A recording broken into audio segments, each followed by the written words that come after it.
La Brabant sonne. Pourquoi cet air banal nous tire-t-il de l'orme? Et comment expliquer, prestigieux effet, que ce chant à la fois nous désole et nous charme, tel le fer qui guérit les blessures qu'il fait? Ah, c'est qu'à ses accents tout un monde se dresse. Un siècle presque entier se lève à ses accords.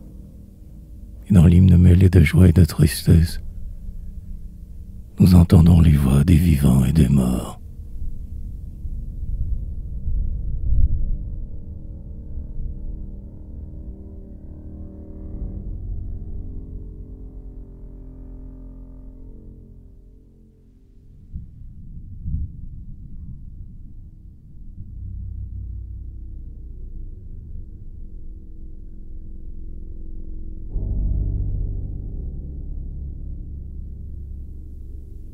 Les morts parlent. Jamais les temps que nous connûmes ne reviendront pour vous, libres, insoucieux, sous des princes amis des lois et des coutumes, enviés des humains, protégés des cieux. Nous avions, peuple uni, paisible, humanitaire, coulant des jours heureux trouvés trévolés, du travail de nos bras enrichissant la terre, amasser des trésors que vous ne verrez plus. Que reste-t-il des fleurs que nous avons semées, du sang jeune et viril qui faisait notre orgueil, de toutes les beautés que nous avons aimées? Que reste-t-il, sinon cendres, ruines et deuil? Où mûriront les fruits et les moissons prochaines? La mer a recouvert de son sel le limon. Pour vous garder des vents, vous n'aurez plus les chaînes. L'air pur est infecté qui gonflait nos poumons. Ne vous y trompez pas, quand le prêtre célèbre que l'autel retentit de l'hymne défendu, ce n'est pas le clairon, mais c'est un glas funèbre qui sonne dans vos cœurs le paradis perdu.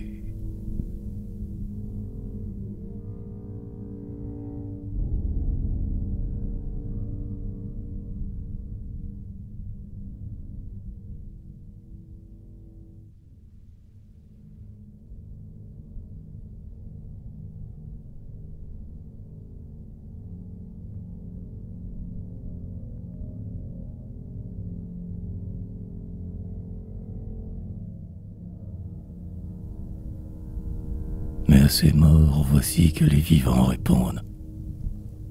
Écoutez, disent-ils, la voix de nos canaux. Entendez leurs appels où l'espérance abonde. La victoire est en marche et nous vous revenons. On vous prie la patrie. Elle aussi nous fait prise. Mais notre exil commun finira promptement. C'est quand on l'a perdue et qu'on l'a reconquise qu'avec la haine au cœur on l'aime doublement. Ouais, depuis trop longtemps, sans se plaindre, elle porte le poids toujours plus lourd d'un régime abhorré. Tel était son déclin qu'on l'a proclamée morte, tant il coula de sang de son sein déchiré. Certains de ses enfants se sont levés contre elle. Trahison, sacrilège. Ah, parmi ces douleurs, la plus vive ne fut jamais aussi cruelle. Mais, loué Dieu, bientôt luiront des jours meilleurs. Dans les champs ravagés, le blé déjà repousse. Au creux des murs branlants, l'oiseau refait son nid. L'anémone se fraye un chemin sous la mousse. Au vieux monde succède un monde rajeuni.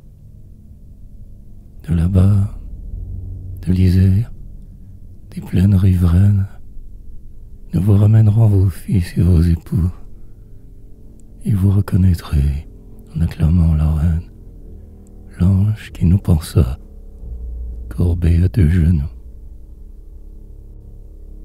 Nous vous ramènerons, gravi doux sous son casque, celui dont Rome eut seul le front d'un laurier d'or, L'absence et le péril auront sculpté son masque, un masque antique et pur de jeune impérator. Quand il reparaîtra, les foules en délire, à son char triomphal attelleront leurs bras. Les rameaux d'olivier, les palmes du martyr, s'inclineront avec les drapeaux sur ses pas.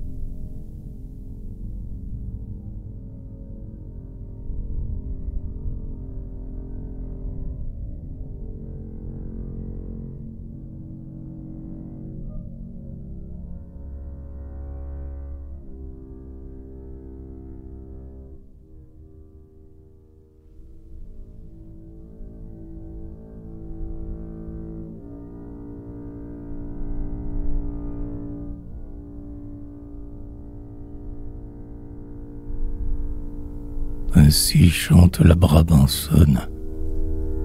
Son chant dans nos âmes résonne, comme sonne l'heure impieux, de retour lugubre et joyeux.